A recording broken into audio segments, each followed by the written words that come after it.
بل یہاں پر میں 3 وظیفے ایسے بتاؤں گا انشاءاللہ جو ٹاپ آف دا لسٹ 3 وظائف ہیں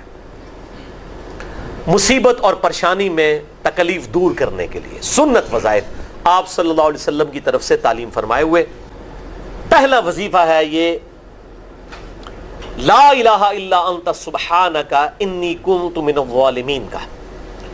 لا الہ الا انت سبحانک، نہیں ہے کوئی معبود سوائے تیرے اور تو پاک ہے اللہ، تو غلطی کر ہی نہیں سکتا۔ انی کنت من الظالمین، بے شک میں ہی خطا کار ہوں، میں ہی ظلم کرنے والا ہوں، میں ہی غلطی کرنے والا ہوں۔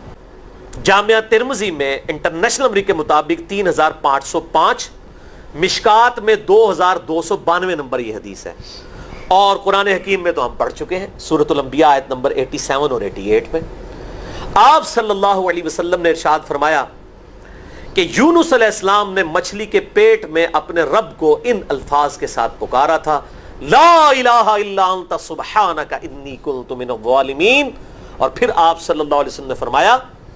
کہ جو کوئی شخص اپنے کسی بھی معاملے میں، کسی بھی پریشانی میں اس دعا کے ذریعے اللہ کی طرف متوجہ ہو، اللہ تعالیٰ اس کی دعا کو قبول فرما لیتا ہے۔ اور قرآن میں بھی آ گیا نا کذالک ننجی المؤمنین، اور کتنا بڑا فتویٰ آیا میرے بھائیوں سورہ الصافات 143 144، فلولا انہ کان من المسبحین، اگر یونس ہمیں ان الفاظ میں ہماری تسبیح نہ کرتا، للبث فی بطنہ الی یوم یبعثون، تو مچھلی کے پیٹ میں قیامت تک مچھلی کے پیٹ میں رہتا اگر اس طرح نہ ہمیں پکارتا، اس کی قبر مچھلی کا پیٹ بن جاتی۔ یعنی یہ اتنا عطاب، اور وہ دور ہو گیا اس دعا سے، بہت بڑے اسماء اعظم میں سے ہے۔ تو یہ بہترین دعا، بہترین وظیفہ، اسماء اعظم میں سے بہترین چیز، اور سب سے بڑھ کر جو میں نے بات کی کہ بہترین استغفار، اللہ سے توبہ مانگنے کا بہترین ذریعہ۔ آپ دیکھیں اللہ تعالیٰ کی کوالٹی کو کس طریقے سے انہوں نے اپنے لیے جو ہے وہ ذریعہ بنایا نجات کا۔ کہتے ہیں نا وہ کسی کے انسٹنکٹ پہ بات کرنا، کسی کی جبلت پہ، انہوں نے اللہ تبارک و تعالیٰ کی ایک خاص کوالٹی تھی جس کے ساتھ انہوں نے اللہ کی طرف دعا کی۔ وہ کیا؟ بڑی انٹلیکچوئل دعا ہے، لا الہ الا انت، اے اللہ تیرے سوا کوئی معبود نہیں ہے، یہ توحید کو پہلے نمبر پہ لے گئے۔ انت سبحانک، اے اللہ تو پاک ہے، تو غلطی کر ہی نہیں سکتا کیونکہ تو پاک ہے۔ انی کنت من الظالمین، میں تو انسان ہوں، میں تو غلطی کروں گا۔ اب جب اللہ تعالیٰ کو آپ اس طریقے سے کہیں گے اللہ تیرے کو تو غلطی نہیں ہوندی، میں تو بندہ آنا تو غلطی تو کراں گا، کیا زبردست انداز ہے اللہ کو پکارنے کا۔ اس پہ پھر نجات ہی ملنی تھی نا۔ اللہ تعالیٰ کی وہ کوالٹی انہوں نے ذکر کی ہے، اللہ میں تو بندہ ہوں نا تو غلطی کروں گا نا، تجھ سے تو غلطی نہیں ہونی، تو پاک ہے، غلطی تو میں نہیں کرنی ہے نا، تجھ سے تو ہو نہیں سکتی، جب میں کر بیٹھا ہوں تو معاف کر دینا۔ بہترین دعا ہے واللہ، بہترین استغفار ہے، اور صحیح بخاری اور مسلم کی متفق علیہ حدیث ہے، جب آپ تشہد میں بیٹھو تو درود شریف کے بعد جو اپنے رب سے چاہو مانگو، اس میں یہ دعا بھی آپ اپنے اوپر لازم کریں، یہ اسماء اعظم میں سے ہے، اپنی دعاؤں میں اس دعا کو کریں۔ دعا کی قبولیت کے لیے یہ آپ سمجھیں اللہ تعالیٰ کی طرف سے کیٹالسٹ ہے، جسے ہم وہ کیمسٹری میں کہتے ہیں کیٹالسٹ، کیمیکل ریئیکشن کو تیز کرنے والا،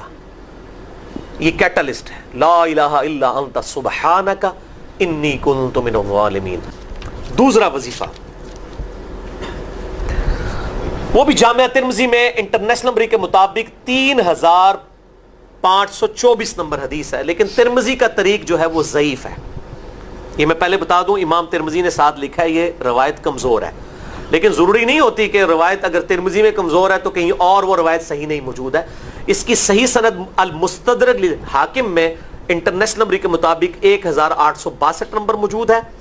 اور سنن نسائی الکبریٰ میں 10492 نمبر ہے، اور مشکات میں بھی 2454 نمبر حدیث ہے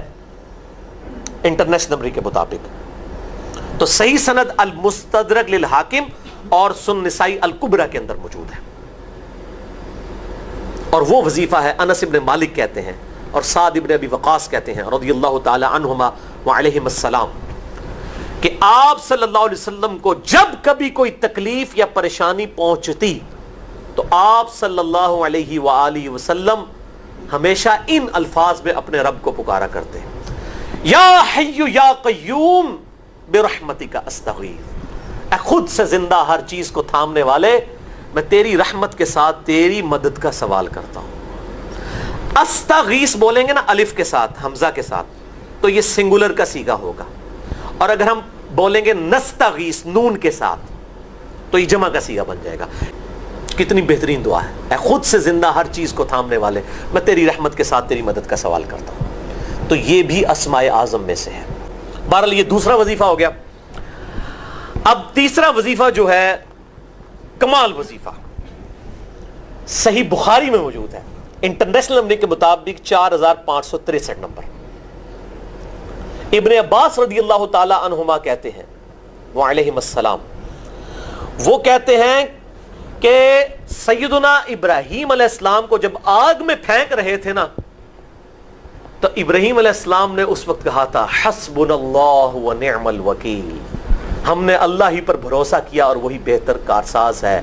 اور تمہارے نبی صلی اللہ علیہ وسلم کو بھی جب مصیبت اور پریشانی آتی تھی وہ بھی پڑھا کرتے تھے حسبنا اللہ ونعم الوکیل، ہم نے اللہ ہی پر بھروسہ کیا اور وہی بہتر کارساز ہے۔ اس کے ساتھ وہ شعر جو بنا دیا نا، نعم المولا و نعم النصیر، ویسے الگ سے آیت ہے، الگ سے آیت ہے، لیکن یہ شعر نہیں بنانا، بس اتنا ہی وظیفہ ہے، حسبنا اللہ و نعم الوکیل۔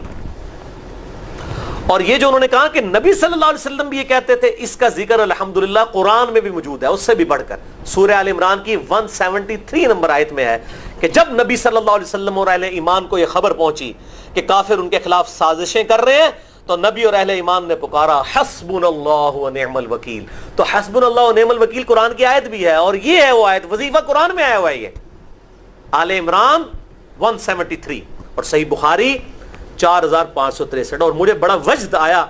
کہ ابراہیم علیہ السلام کو جب آگ میں پھینکنے لگے تھے، انہوں نے اس وقت اللہ کو ان الفاظ کے ساتھ پکارا حسبنا اللہ و نعم الوکیل۔ اچھا، یہ جتنے بھی وظیفے ہیں نا میرے بھائیوں، ان کا فائدہ اسی وقت ہے جب آپ کو ترجمہ بھی ان کا آتا ہوگا، ورنہ آپ روزانہ جتنی مرضی تسبیحیں کھینچتے رہے کوئی فرق نہیں پڑے گا۔ اس لیے میرا ایک پرسنل مشورہ ہے کہ جب بھی یہ وظیفے پڑھیں نا آپ، اردو ترجمہ بے شک آتا بھی ہونا، ایک دفعہ اپنی زبان میں اس کو ریپیٹ کریں، یعنی آپ پڑھیں حسبنا اللہ و نعم الوکیل، میں نے اللہ ہی پر بھروسہ کیا اور وہی بہتر کارساز ہے۔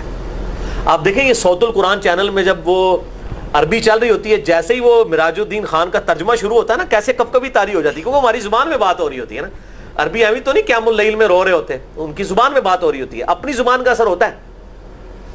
اسی طریقے سے آپ لا الہ الا انت سبحانک انی کنت من الظالمین، یا حسبنا اللہ و نعم الوکیل، یا حی یا قیوم برحمتک استغیث، جو بھی وظیفے پڑھیں نا، ایک دفعہ ان وظیفوں کو جب آپ الگ سے دعا مانگ رہے ہوں، اس وقت اس کو آپ اپنی زبان میں بھی دہرائیں۔ اور اس کے لیے کوئی تسبیح نہیں کھینچنے کی ضرورت کہ آپ نے اتنے 100 دفعہ پڑھنا ہے، تسبیح تو ویسے ٹھیک ہے، وہ آپ استعمال کر سکتے ہیں، لیکن آپ چلتے پھرتے اٹھتے بیٹھتے ہر وقت جس حالت میں بھی، اور صحیح مسلم میں حدیث ہے کہ یہ جو وظائف ہیں ان کے لیے تو کوئی وضو بھی کیا، غسل بھی پروٹوکول نہیں ہے۔ اب عائشہ کہتی ہیں نبی صلی اللہ علیہ وسلم حالت جنابت میں بھی اللہ کو یاد کر لیا کرتے تھے، صحیح مسلم میں حدیث موجود ہے، جنابت والے چیپٹر میں ہر حال میں اللہ کو یاد کرتے تھے۔ اور جو قرآن میں بھی دعائیں یا اذکار آئی ہیں نا، جب آپ حالت جنابت میں بھی اس کو کریں گے نا تو اس پہ قرآن کا حکم نہیں لگے گا۔ تو جامعہ ترمذی اور ابو داؤد میں جو حدیث ہے کہ حضرت علی کہتے ہیں نبی صلی اللہ علیہ وسلم کو حالت جنابت کے علاوہ کوئی اور حالت قرآن پڑھنے سے مانے نہیں ہوتی تھی، تو اس سے مراد قرآن کی تلاوت ہے۔ اگر قرآن کی دعائیں جیسے ہیں بسم اللہ الرحمن الرحیم، یہ بھی تو قرآن ہے، سبحان اللہ بھی تو قرآن ہے، الحمدللہ بھی تو، یہ اذکار جو ہے نا، جب آپ اذکار کی نیت سے پڑھ رہے ہوں گے پھر یہ قرآن نہیں شمار ہوں گے، ذکر شمار ہوں گے، اور اس کے لیے نہ وضو پروٹوکول ہے اور نہ غسل کا ہونا ضروری ہے، ہر حال میں اللہ کو یاد کریں۔